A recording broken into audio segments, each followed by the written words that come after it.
हनुमान ज्ञान गुण सागर, जय कपीस तिहु लोक उजागर।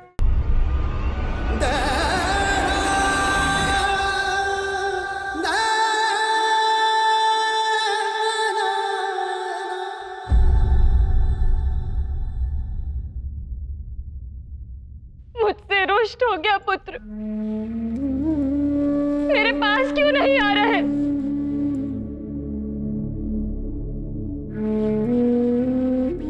मारुति कहाँ हो तुम? तुम्हें कुछ हो गया है क्या पुत्र?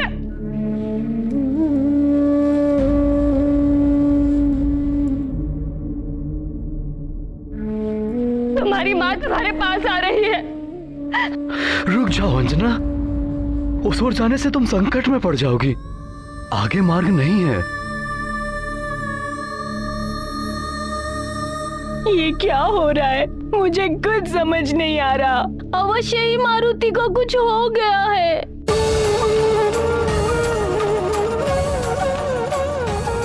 मारुति, मारुति, तुम कहाँ जाओगी? वहां दुर्गम घाटियां और पर्वत है। वहां कितनी भी दुर्गम घाटियां पर्वत क्यों ना हो, मैं अपने पुत्र के पास अवश्य जाऊंगी।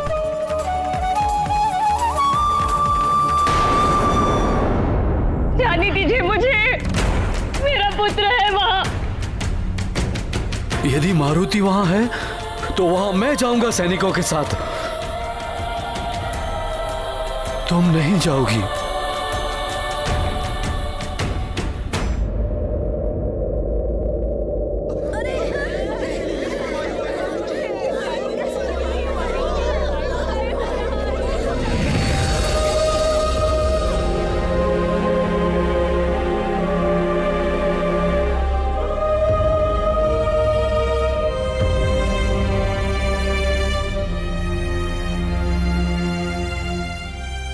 आप उस ओर मत जाइए देवी अंजना।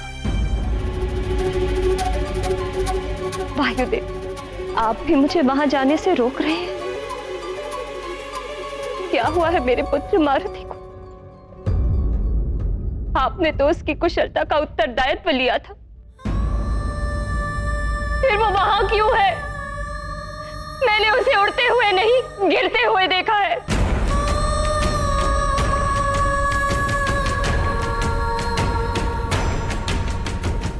सत्य कह रही हूं वायुदेव, यदि मारुति कुशलता से है तो बुलाइए उसे यहां मेरे समक्ष। या फिर आपकी कोई नई क्रीड़ा है ये, कोई नया प्रशिक्षण दे रहे हैं आप उसे?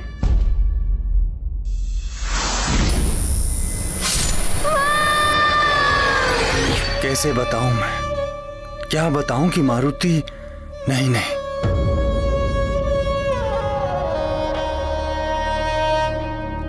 क्या सोच रहे हैं आप वायुदेव?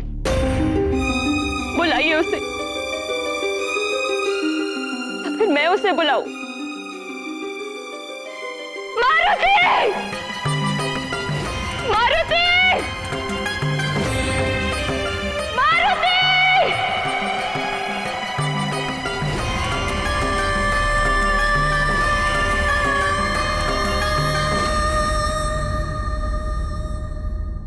उत्तर क्यों नहीं दे रहा मेरा पुत्र?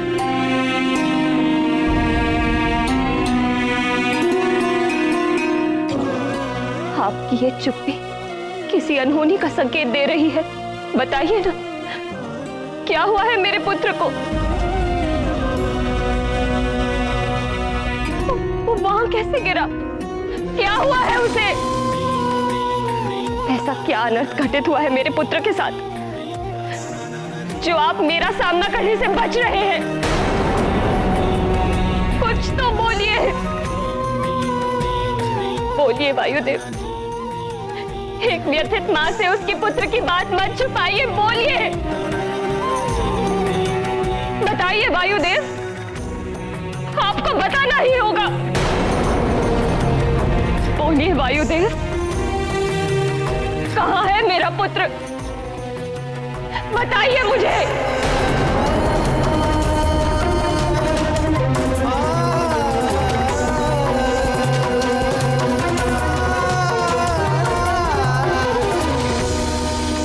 चिंता मत कीजिए देवी अंजना, आपका पुत्र आएगा।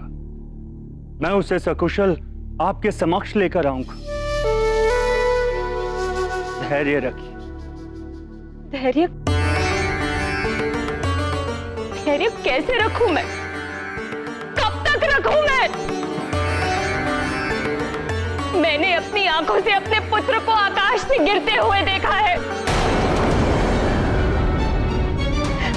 आप मेरे पुत्र को यहाँ लेकर आइए। मेरी आंखें उसे देखने के लिए तरस रही है। मैं और प्रतीक्षा नहीं कर सकती। ले आइए मेरे मारुति।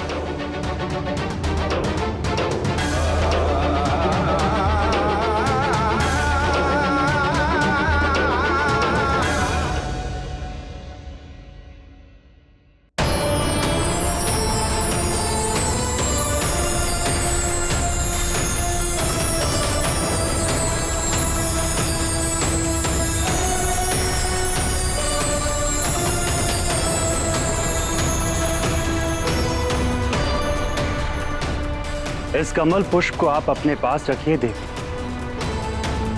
मैं आपके पुत्र को सकुशल आपके समक्ष लेकर आऊं।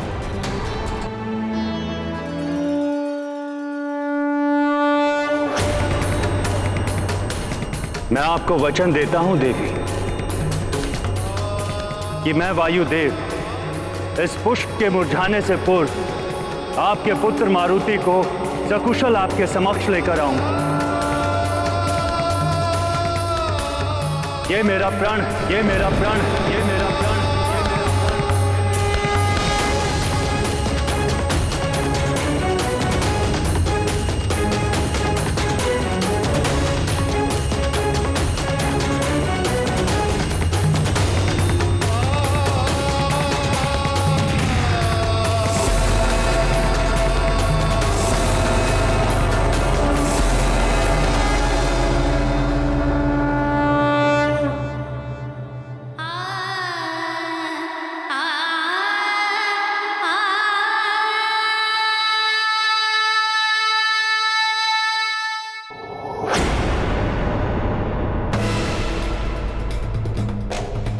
वायुदेव, ये वायुदेव क्या कर रहे हैं? किस अधिकार से वो ये वचन दे रहे हैं उस बालक की मां को कि उसके पुत्र को वो सकुशल वापस लाएंगे?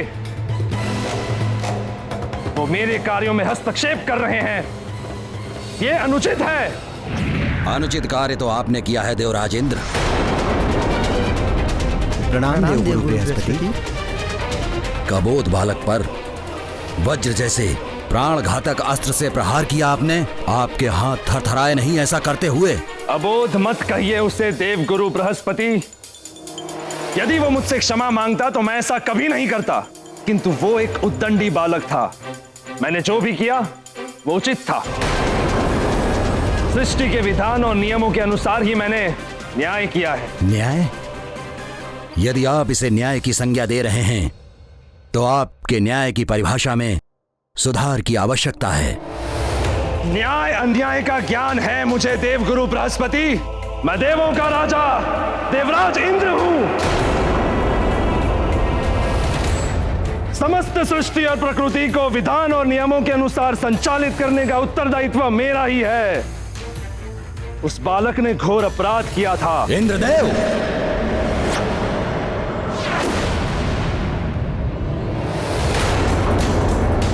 अपराध के पीछे कोई आपराधिक भावना थी या नहीं? अपराध करने वाले की आयु क्या थी? इन सब को ध्यान में रखते हुए न्यायकर्ता को दंड देना चाहिए। एक बालक ने कितना भी घोर अपराध किया हो, किंतु संसार के किसी भी विधान में एक अबोध बालक के लिए मृत्युदंड की व्यवस्था नहीं हो सकती। और यदि कोई ऐसा करता है तो वो स्वयं अपराधी माना जाएगा।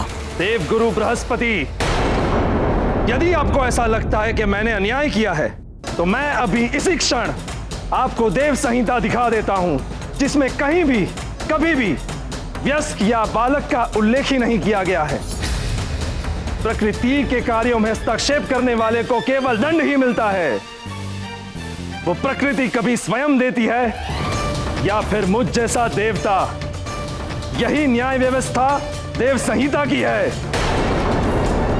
देव सह्याद्री, जाओ जाकर देव संहिता ले आओ और दिखाओ देव गुरु बृहस्पति को, जो स्वयं उन्होंने ब्रह्मदेव के साथ मिलकर बनाई है। अभी प्रमाणित हो जाएगा कि मैं जो कह रहा हूं वो सत्य है या देव गुरु जो कह रहे हैं वो सत्य है। देव संहिता नियमावली का मुझे भली भांति स्मरण है देवराज इंद्र, किंतु एक ऐसा अबोध बालक जिसका जन्म ही देव कार्यों की सिद्धि के लिए हुआ था, उसका अंत करके आपने स्वयं देवों के कार्य को संपन्न करने के मार्ग में बाधा उत्पन्न कर दी है। देवों के कार्यों की चिंता आप न करें देव गुरु, समय आने पर सारे कार्य संपन्न हो जाएंगे। बस बस बस, मैं जितना समझा सकता था आपको उतना मैंने समझा दिया, फिर भी आप स्वयं को उचित ठहरा रहे हैं देवराज इंद्र। मुझ देव गुरु बृहस्पति की बात यदि आपको असत्य प्रतीत हो रही है तो मेरे लिए देव गुरु पद का त्याग ही उचित है।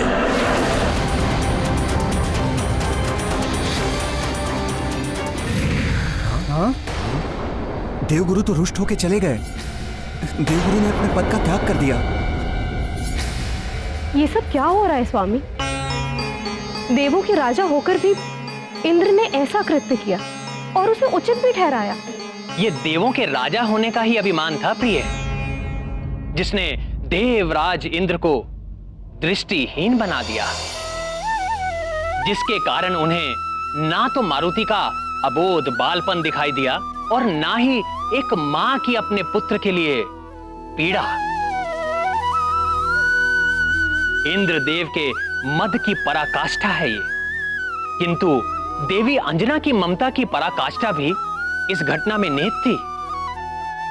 वो किसी भी परिस्थिति में अपने पुत्र तक पहुंचना चाहती थी। उनकी ममता ने वायुदेव को भी विवश कर दिया कि वो उनका पुत्र उन्हें सकुशल वापस ला कर दे। उधर वायुदेव के वचन की भी पराकाष्ठा है कि यदि वो मारुति को सकुशल वापस ना ला पाए तो अपनी देह त्याग देंगे।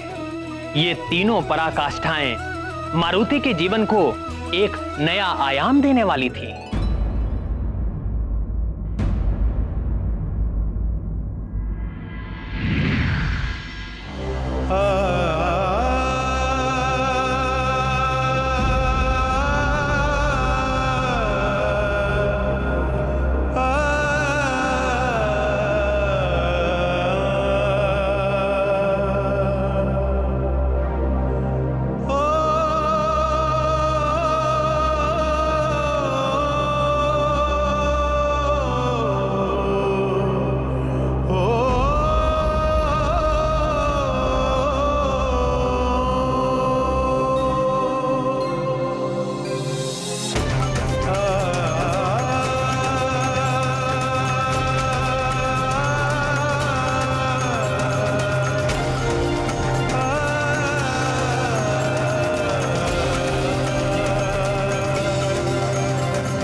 मैंने आपसे कहा था कि मारुति को उड़ना मत सिखाइए, अबोध बालक है। आप बस मेरे पुत्र को लौटा दीजिए मेरे मारुति को।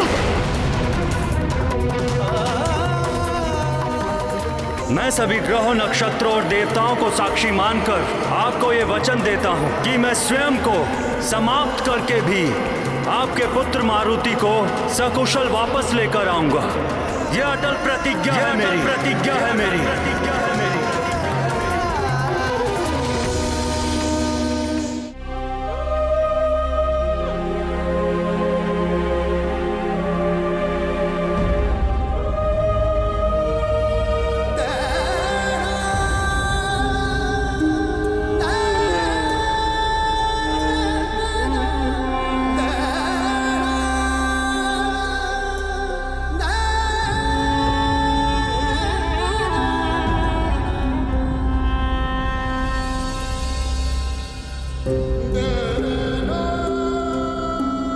मारुति पुत्र, इस अनहोनी की मुझे कोई आशंका नहीं थी। मैं जो कुछ भी कर सकता हूं अवश्य करूंगा तुम्हारे लिए।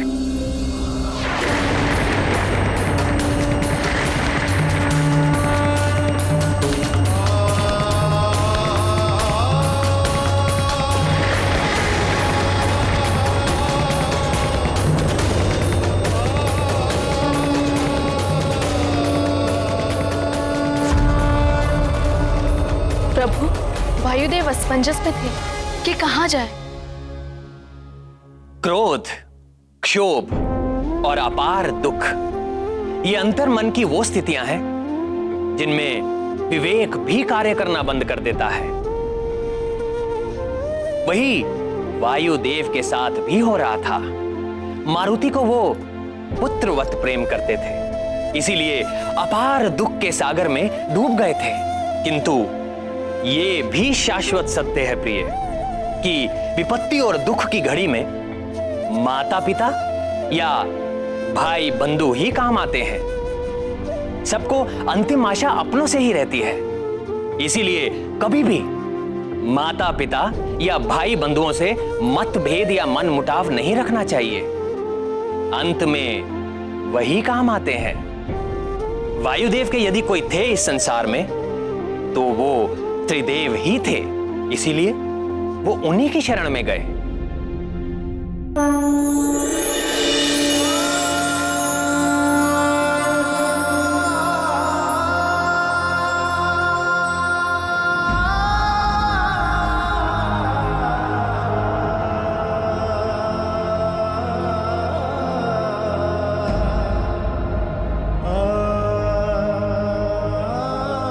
हे जगत पालक श्री हरि विष्णु देव, हे जगत कर्ता ब्रह्मा जी, हे देवों के देव महादेव,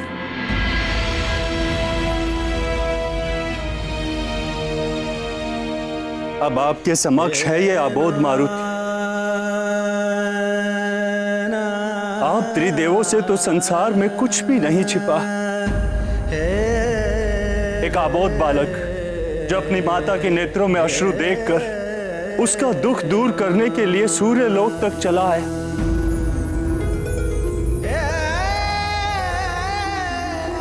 मारुति ने तो बालपन में सूर्य को अपना ग्रास बनाया, किंतु इंद्रदेव तो बालक नहीं है, जो उन्हें यह भी ज्ञान नहीं कि एक बालक को कितना दंड देना चाहिए। हे त्रिदेवों, अन्याय हुआ है इस बालक के साथ। इंद्र ने वज्र से प्रहार किया है इस पर।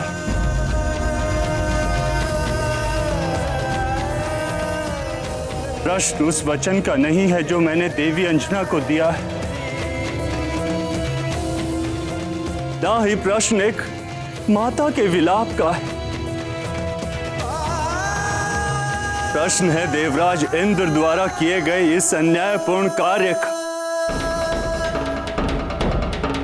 प्रश्न है इस अबोध बालक के जीवन का, जिसका जन्म एक महान उद्देश्य के लिए हुआ था। प्रश्न ये है कि जगत के समक्ष देवताओं के कौन से न्याय का रूप प्रस्तुत करेंगे हम। महादेव, आपका न्याय तो सर्वविदित। आपने मार्कंडे को यमराज के मृत्यु पाश से मुक्त कराके उसके जीवन की रक्षा की थी। आपने जगत के कल्याण के लिए काल को पुनः जीवन दान दिया था। जब कार्तिकेय के हाथों उसकी मृत्यु हुई थी, आप मारुति को भी जीवन दान दे दीजिए प्रभु।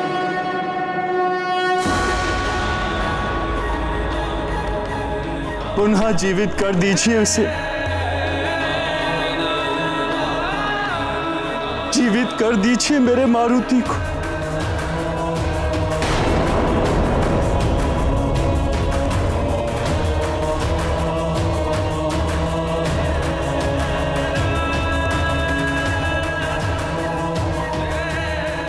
इसे पुनः जीवित कर दीजिए महादेव।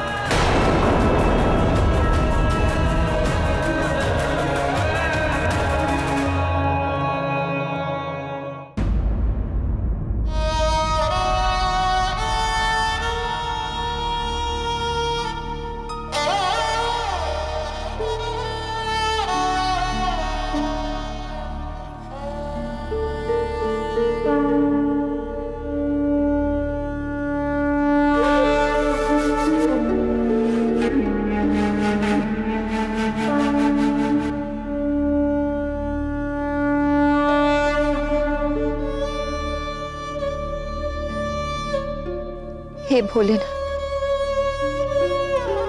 हे करुणा के सागर, हे कृपा सिंधु,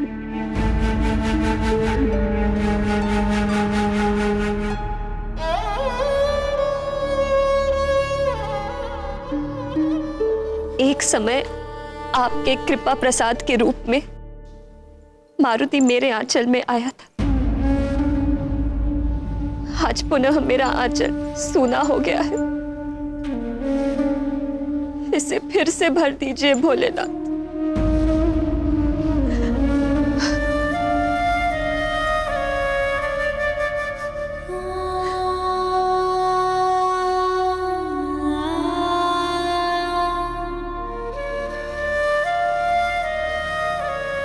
मैं शपथ लेती हूं कि यदि इस कमल पुष्प के मुरझाने के पूर्व मेरा मारुति सकुशल लौटकर नहीं आया, तो मैं आपकी पुजारिन अंजना यहीं आपके चौखट पर अपने प्राण त्याग देगी।